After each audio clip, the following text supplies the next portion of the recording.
সুস্বাদু ও সুঘ্রাণযুক্ত আমে এখন কিন্তু বাজারে ভরা। আর মৌসুমি এই ফল কিন্তু কিনছেন প্রায় সবাই। আর এই সময়ের সবচেয়ে আকর্ষণীয় ফল হচ্ছে আম।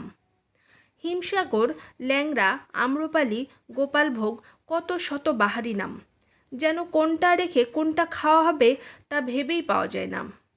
নানা পুষ্টিতে ভরা এই ফল, আর এই ফলে রয়েছে প্রচুর পরিমাণে ক্যারোটিন, সেই সাথে রয়েছে iron, calcium, vitamin B, vitamin C ও খনিজ লবণ। এসব উপাদান শরীরে প্রয়োজনীয় পুষ্টির যোগান দেয়। তবে কিছু খাবার রয়েছে যেগুলো আম খাওয়ার পরপরই খেলে আপনার স্বাস্থ্য পড়তে পারে ঝুঁকির মুখে। চলুন বন্ধুরা, জেনে নেওয়া যাক আম খাওয়ার পরে কোন খাবারগুলো একেবারেই খাওয়া উচিত নয়। ধরুন বন্ধুরা, আপনারা আম খেলেন, এরপর কি করলেন? করলা ভাজি দিয়ে ভাত খেলেন। এরপর যদি আপনি অসুস্থ হয়ে যান, তবে অবাক হওয়ার একদমই কিছু নেই, কারণ আম খাওয়ার পরপর করলা খেলে বমি হওয়া অস্বাভাবিক নয়। সেই সঙ্গে দেখা দিতে পারে শ্বাসকষ্টও। তাই আম খাওয়ার পরপর করলা খাওয়া থেকে বিরত থাকুন। কথায় আছে, খালি পেটে জল আর ভরা পেটে ফল। অর্থাৎ ফলের পরে জল কিন্তু নয়। অর্থাৎ জল খাওয়ার পরপরই পানি পান করা যাবে না। এটি আমের ক্ষেত্রেও কার্যকরী। আপনি যদি আম খাওয়ার পরপরই পানি পান করেন, তবে দেখা দিতে পারে অ্যাসিডিটির মতো সমস্যা। সেই সঙ্গে হতে পারে পেট ব্যথাও।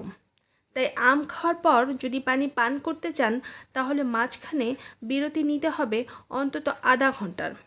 আর বিশেষজ্ঞরা বলছেন, আমে রয়েছে প্রচুর পরিমাণে হাইড্রেটিং শক্তি, যা তৃষ্ণা নিবারণে সাহায্য করে। তবে আপনি যদি আম খাওয়ার পরও তৃষ্ণার্ত অনুভব করেন, সেক্ষেত্রে 30 মিনিট পর পানি পান করতে পারবেন। আর বেশিরভাগ পুষ্টিবিদই ফল ও পানির মধ্যে অন্তত আধা ঘন্টা বিরতি রাখার পরামর্শ দিয়ে থাকেন। আবার আপনি যদি খুব বেশি পরিমাণে তৃষ্ণার্ত হন, তবে 1-2 চুমুক পানি পান করতে পারেন খুব সহজেই। সেক্ষেত্রে হিসাব হবে ভিন্ন।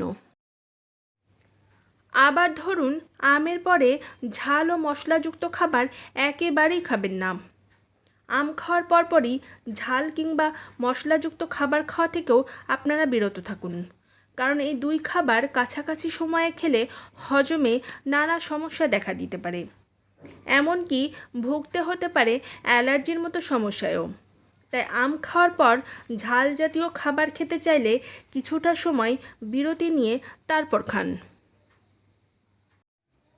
আবার অনেকেই আছেন আম ও দই একসঙ্গে মিশিয়ে লাচ্ছি তৈরি করে খান। লাচ্ছি কিংবা স্মুদি যাই তৈরি করুন না কেন, আমের সঙ্গে দই কিন্তু মেশাবেন না, কারণ এই দুই খাবার একসঙ্গে খেলে শরীরে তার বিরূপ প্রভাব পড়তে পারে। যাদের অ্যালার্জির মতো সমস্যা আছে, তাদের চামড়ায় ফুসকুড়ি বা চুলকানি দেখা দিতে পারে। এমনকি হজমের সমস্যা সহ পাকস্থলিতে বিষক্রিয়াও হতে পারে। তাই ভুলেও আমের সঙ্গে দই কখনোই মিশিয়ে খাবেন না। বন্ধুরা, আর একটি কাজ, আর সেটা হচ্ছে আম খাওয়ার পর কখনোই ভুলেও আর একটি কাজ করবেন না। আর সেটি হচ্ছে কোমল পানীয় আম খাওয়ার পরে কখনোই খাবেন না। কোমল পানীয় এমনিতেই উপকারী নয়। এদিকে আম খাওয়ার পর এটি পান করলে তা শরীরের জন্য আরও বেশি ক্ষতিকর হতে পারে। কোমল পানীয়তে থাকে প্রচুর চিনি, যা রক্তে সুগারের পরিমাণ বাড়িয়ে দেয়। এই পানীয় ডায়াবেটিস রোগীদের জন্য বিপদের কারণ হতে পারে। তাই চেষ্টা করুন কোমল পানীয় এড়িয়ে চলার। আর আম খাওয়ার পর তো এটি একেবারেই ছোবেন না। পুষ্টিবিদদের মতে লাঞ্চ হলো আম খাওয়ার ঠিক সঠিক সময়, মানে দুপুরের খাবারের ঠিক কিছুক্ষণ পর। আম খেলে আপনার রক্তে গ্লুকোজের মাত্রা স্বাভাবিক থাকবে। খালি পেটে আম খেলে রক্তে শর্করার মাত্রা দ্রুত বেড়ে যায়। তাই সকালে খালি পেটে আম না খাওয়ার চেষ্টাই সবসময় করা উচিত। তবে খাওয়ার আগে অবশ্যই আম পানিতে ভিজিয়ে রাখুন। পুষ্টিবিদদের মতে বাজার থেকে আম কেনার সঙ্গে সঙ্গে তা কখনোই খাওয়া একেবারেই উচিত নয়, কারণ আমে ফাইটিক অ্যাসিড নামের প্রাকৃতিক অণু থাকে। আম খাওয়ার আগে অন্তত আধ ঘন্টা থেকে 1 ঘন্টা পানিতে ডুবিয়ে রাখতে হবে। অতিরিক্ত ফাইটিক অ্যাসিড আমাদের স্বাস্থ্যের জন্য ক্ষতিকর হতে পারে। আম সেক্ষেত্রে কিছুক্ষণ ডুবিয়ে রাখলে সেই জল অতিরিক্ত ফাইটিক অ্যাসিড একেবারেই শুষে নেয়। দিনের বেলা গোটা একটি আম খাওয়ার পরিবর্তে একটি আমকে 2 ভাগে ভাগ করে কিছুক্ষণ সময় নিয়ে খাওয়াই ভালো। এতে প্রচুর পরিমাণে ফ্রুক্টোজ থাকায় এটি রক্তে শর্করার মাত্রা ঠিক রাখে। পুষ্টিবিদদের মতে রাতের খাবারের পরে আম কখনোই ডেজার্ট হিসেবে খাওয়া উচিত নয়।